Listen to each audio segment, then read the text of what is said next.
when it launches into beta and further down, will it be for people like me and Ryan, where we're just trying to buy things every once in a while if we like them, or is it mainly for big investors trying to sweep price floors? Yeah, it's for everyone. So I think the cool thing about Genie is that you don't have to have 10 tabs open when you go NFT shopping, because like every time I go on Variable, or even if I know an object's on Variable, I always have OpenSea open just to like see the difference. Yeah. Even if it doesn't make a difference, but like seeing the metadata and seeing like the information and maybe bids on OpenSea. So I always have like a few tabs open, but like with Genie, you just need Genie open and you can see all that information and you can see across marketplaces.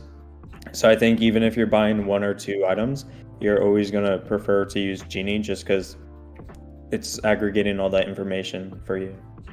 That's huge. Does it give you, are there good metrics? Because I know in Rarible, I have the hardest time figuring out what's selling for what, like Habibis, for instance. Like the other day, I was trying to figure out what this Habibi is going for. And I go on, there's no charts. You have to go click to history, and then you have to look specifically every date at every price. Does that all just like pop up on one chart in Genie? Yeah, so what we're doing now is we're implementing appraisals to the interface. So like every time you see an NFT that you want to click on, there's going to be like an information icon almost, where the metadata pops up, like the description, the history, the trade-in history, like the bids placed. This way we can consolidate like the entire buying process from A to Z on the Genie interface.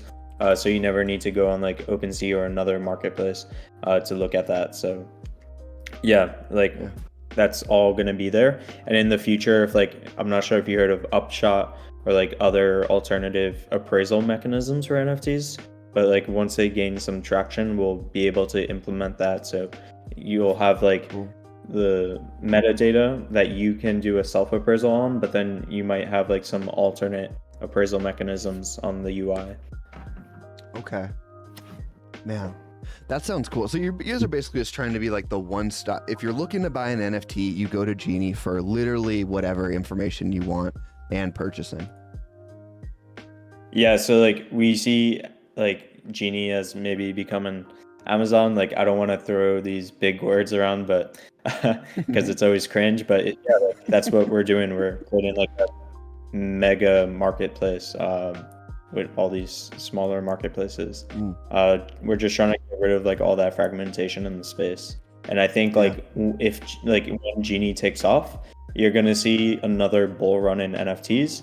Because now it's just going to be so much clearer to like all the retail users, because like if it's your, like what I see with NFTs right now is it's retail users coming to crypto for the first time, so they have to deal with like really bad user experiences all across web, and just opening up a new tab and going from marketplace to marketplace, it can get really exhausting. So I'm sure we lost a lot of soldiers like in the battle of the bad UI.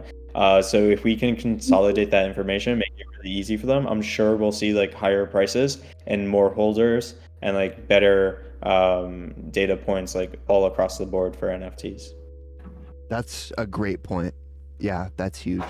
Because yeah, thinking about it, it's one of those things where it's the same reason why I always tell people they think like, oh, I'm too late.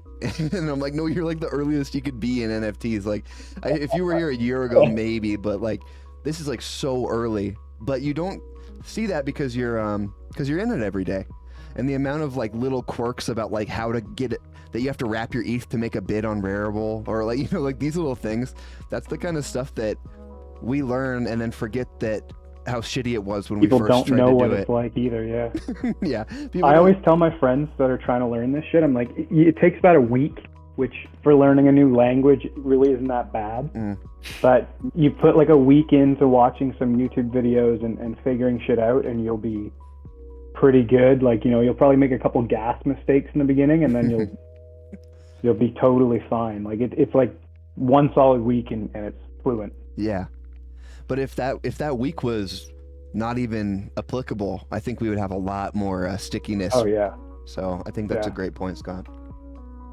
Yeah, and another thing is like so on the Genie interface, it pulls up like all the NFTs that you can buy in that collection.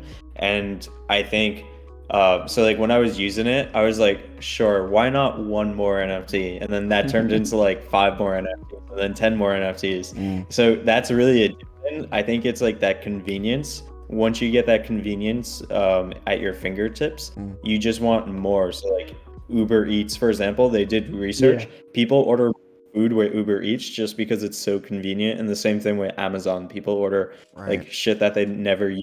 Like they just want that box coming to 5 hours. So yeah, I think Genie will have that same effect. Yeah. So you're planning to go to space. You're planning to be Jeff Bezos in the future, huh? Go right gonna be- above. Just above Bezos. Oh yeah. So that brings me to how do you guys planning to monetize Genie? Is there a percent on transactions made, or is it a membership? Yeah, so like typically in like ERC20 tokens, they take a percentage of the trade. So that's like really hard to do with NFTs. So what we're doing right now is we're taking a base fee. So I think it's like $6 a trade.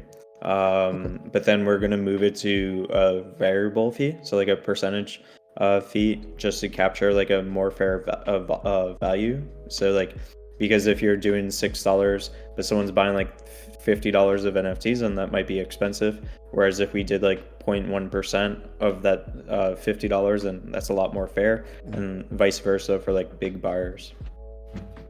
Okay, that makes sense. Yeah, that makes sense to me, and I think most people will probably be fine paying a small percent for how much ease of use you guys are going to bring to the table.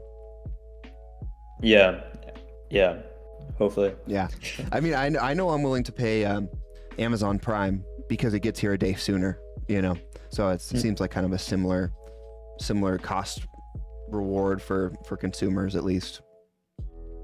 Yeah, and a lot of people don't know, like, for example, when I was looking at the Wicked Craniums, there was like Wicked Craniums on Rarible that were like 0.24, and then there was the floor price on OpenSea was like 0.27. So by having Genie, I was able to save like 0.03 on each Wicked Cranium. So yeah, that's a great point, because you're getting the guaranteed cheapest price on the specific asset. yeah. So it's a profit deal. I see. It's awesome, man. Before flippers find out.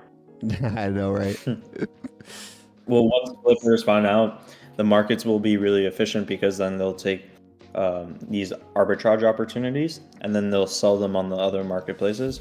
So then the NFT like prices should be more stable, which is a good thing for like the people that are early. And like going back to that point about being early in the market, like right now we're seeing the base use case for NFTs, which is like the creator economy and artist. But then we're gonna see like real estate come in, and we're gonna see like more financial products come in. So like the people who come in right now, they'll be able to like get a nice grasp of what like crypto and NFTs are, and then they'll be ready for like those next use cases that will take off. Yep, that makes sense. I've always said, like, right now we're in that, like, railroad phase where we're part of the people that are sort of laying the tracks and foundation of everything that's happening. So whatever sort of moves people in this space make right now are going to have pretty big implications on the future of the space. Even if, punks and all that shit were the original whatever thing, right? It's like the people right now is where all the big moves are changing and shaping things. So yeah, it's a lot of new shit happening like every week, it feels like. Dude, it's ever so fast. Yeah. Everything's so fast. It doesn't stop. It's like 5 months is 3 years. Yeah, 100%. I wonder if it'll ever feel really like real time again. I wonder if my life is just like this forever now. Yeah, we're stuck in this fucking fast time loop, man. No, it was like a slingshot. Like it didn't move at all for 3 years. Yeah. And then whoosh. Yeah. We'll catch up to real time soon enough. Rubber banding, now it's making up twice the time. I don't Yeah. think we'll ever catch up all the time because now you're part of like the inner circle that's trying to learn like everything new going on. So once you're in that circle, you'll never catch up to real time. You'll always feel Yeah. like the rush and yeah. Right. Because there's always something new around the corner.